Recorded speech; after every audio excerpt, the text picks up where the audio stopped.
दिखने में एकदम एक साधारण व्यक्ति एक गंदा फटा कुर्ता पहने हुए, पैर में स्लीपर पहने हुए, सड़कें बिल्कुल एकदम सूनी, रात में लगभग 9 बजे एक थाने में पहुंचता है और दरोगा जी से कहता है, आप इस लड़की को छोड़ दीजिए, यह लड़की बेगुनाह है, इस लड़की ने कुछ भी नहीं किया है, आप इसे बेगुनाह पकड़ करके ले आए हैं, आप इसे जितना जल्दी हो सके छोड़ दीजिए।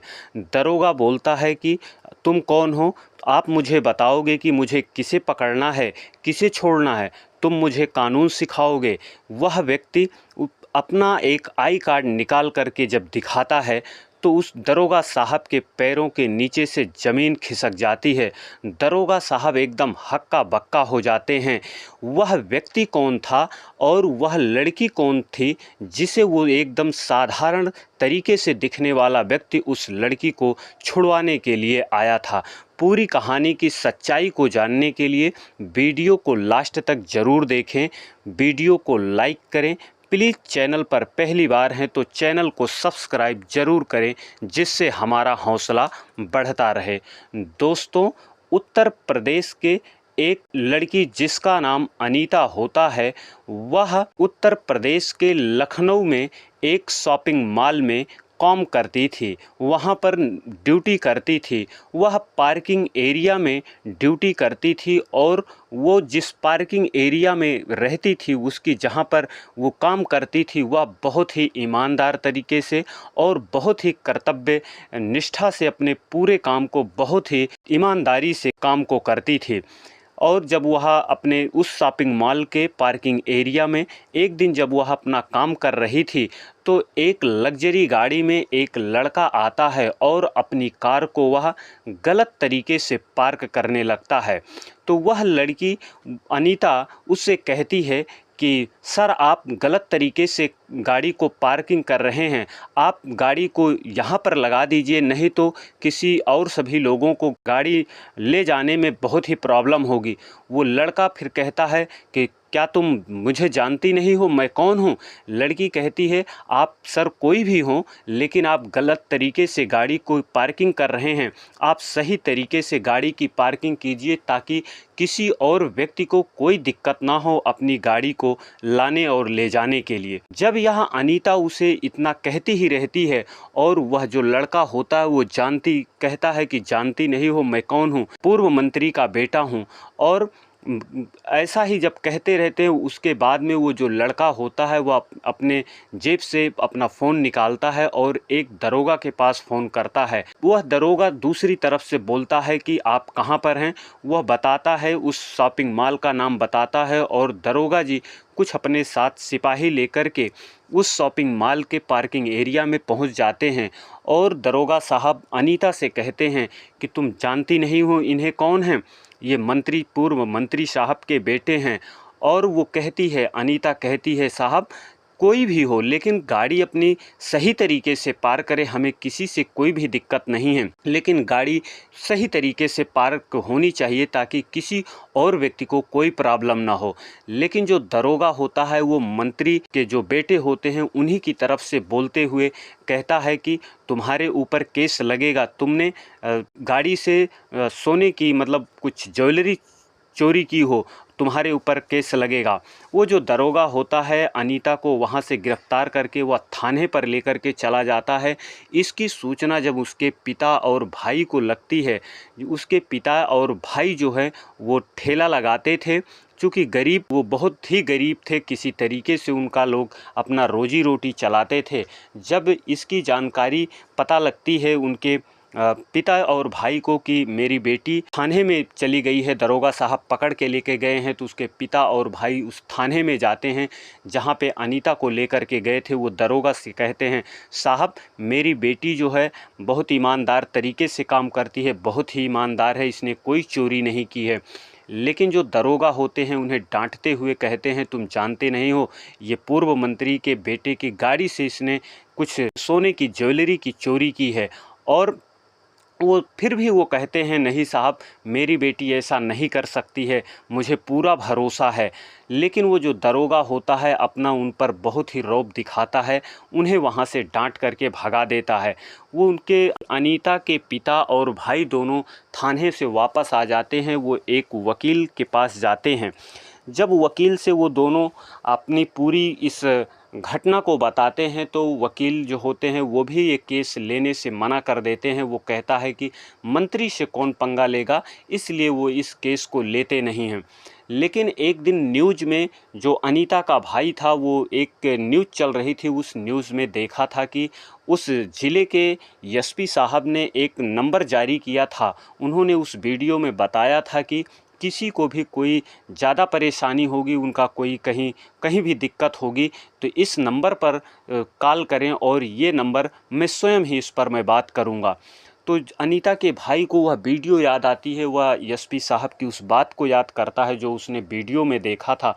फिर काफ़ी देर वो ढूंढता है सोशल मीडिया पर जा कर के, वीडियो वह पा जाता है, उसको मिल जाती है और उस वीडियो से वो नंबर लेता है जो एसपी साहब ने बताया था उस वीडियो में।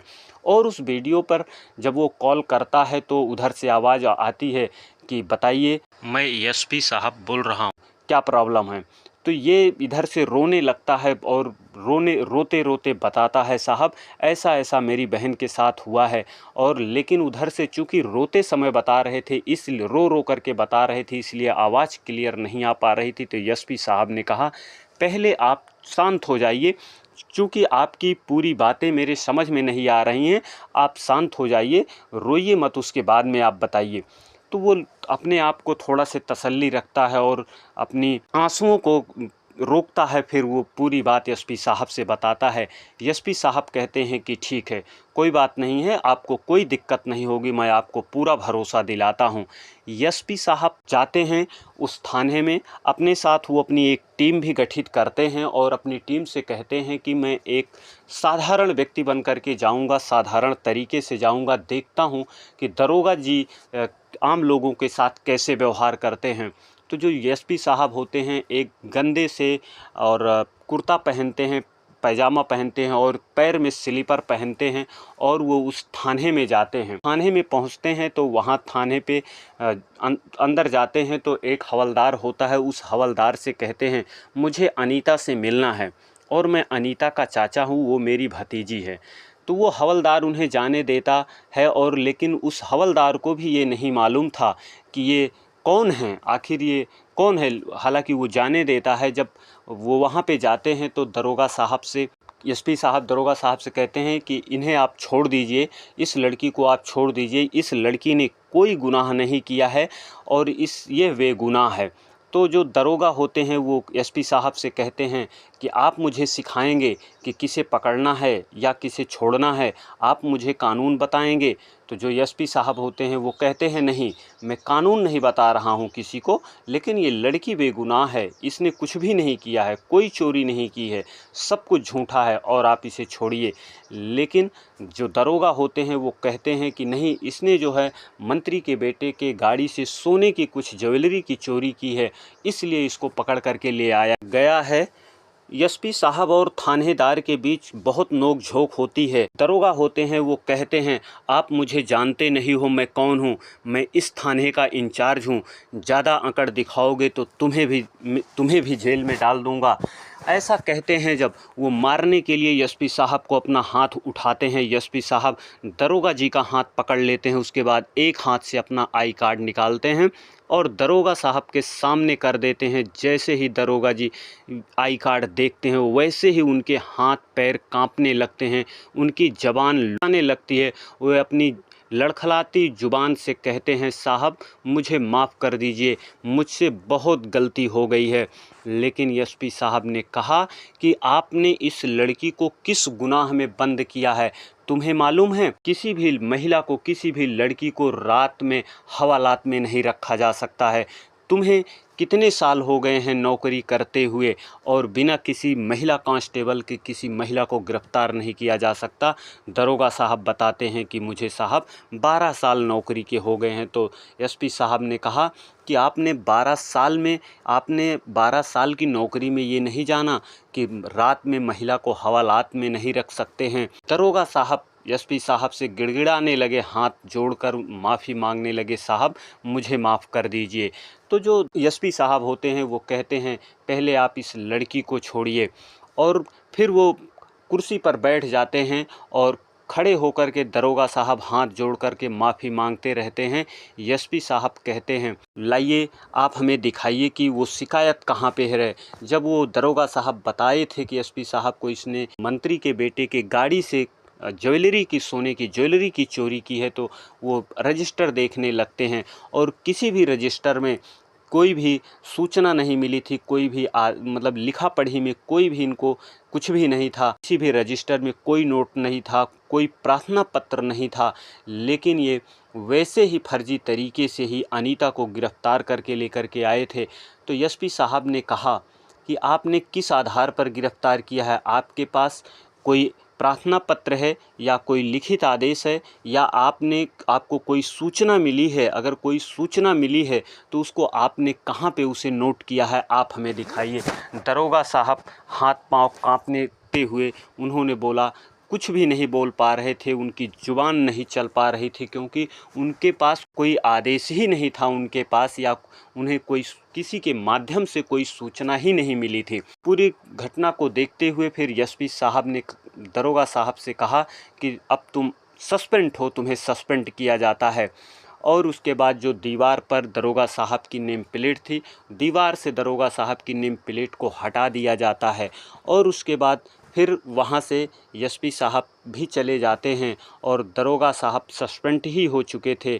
वहाँ से वो अनीता अपने पिताजी, अपने भाई के साथ अपना सर ऊंचा करके हुए जा रही थी। तो वो लड़की पूछ रही है, पिताजी ये कौन थे जो मुझे छुड़ाने आए थे और मुझे छुड़ाए? तो उसके पिताजी और भाई बताते हैं कि बेटा, इस ज़िले के एसपी साहब हैं जो तुम्हें छुड़वाया है, नहीं तो शायद तुम्हें मैं नहीं छुड़वा पाता। और ये दरोगा छोड़ता भी नहीं, किसी भी तरीके से किसी भी हालात में नहीं छोड़ता, वो छोड़ देते हैं। फिर जो एसपी साहब होते हैं दूसरे दिन, यानी उस अनीता के पिताजी को और उसके भाई तीनों को अपने पास बुलाते हैं।